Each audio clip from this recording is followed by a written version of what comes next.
Bismillahirrahmanirrahim. Assalamualaikum warahmatullahi wabarakatuh. Pada kesempatan kali ini, saya akan membahas tentang bagaimana konsep ulil albab diterapkan dalam kehidupan sehari-hari. Ada beberapa makna ulul albab. Yang pertama yaitu orang yang mempunyai pemikiran yang luas dan mendalam. Yang kedua, orang yang mempunyai perasaan yang peka, sensitif, dan halus. Yang ketiga, orang yang memiliki daya pikir yang kuat. Orang keempat, orang yang mempunyai pengertian yang akurat, tepat, dan luas. Yang kelima, orang yang memiliki kebijaksanaan. Menurut Al-Quran, ulul albab adalah kelompok manusia yang diberi keistimewaan oleh Allah Subhanahu wa Ta'ala. Di antara keistimewaannya ialah mereka diberi hikmah, kebijaksanaan, dan pengetahuan, di samping pengetahuan yang mereka peroleh secara empiris, sebagaimana ditegaskan oleh Allah Subhanahu wa Ta'ala dalam Al-Quran surat Al-Baqarah ayat 269, yang artinya Allah menganugerahkan al-hikmah, kefahaman yang dalam tentang Al-Quran dan Sunnah kepada siapa yang dikehendakinya. Dan barang siapa yang dianugerahi hikmah, ia benar-benar telah dianugerahi karunia yang banyak. Dan hanya orang-orang yang berakallah yang dapat mengambil pelajaran dari firman Allah. Salah satu ciri utama ulul albab adalah memiliki kemampuan dalam memahami dan merenungkan ayat-ayat Allah, baik yang ada dalam Al-Quran maupun juga di jagat raya.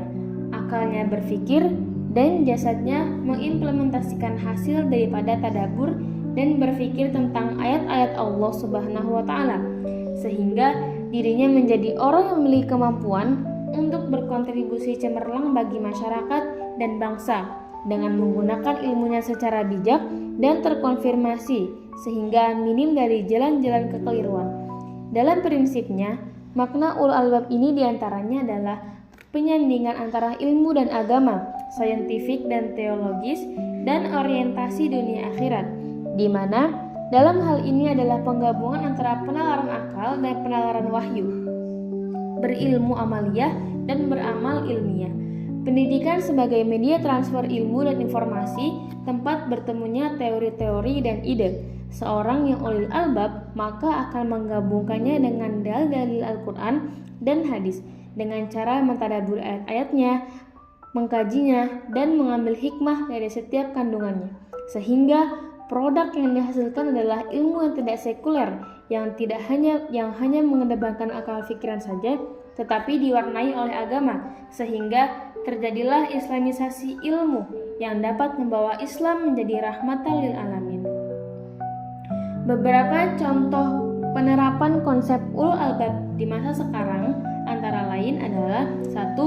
Mengoptimalkan potensi akal dan menggunakannya untuk menggali ilmu pengetahuan dan kebenaran. 2. Mentadabbur ayat-ayat Allah, baik yang kauniyah di alam semesta maupun qauliyah yang terdapat di dalam Al-Quran.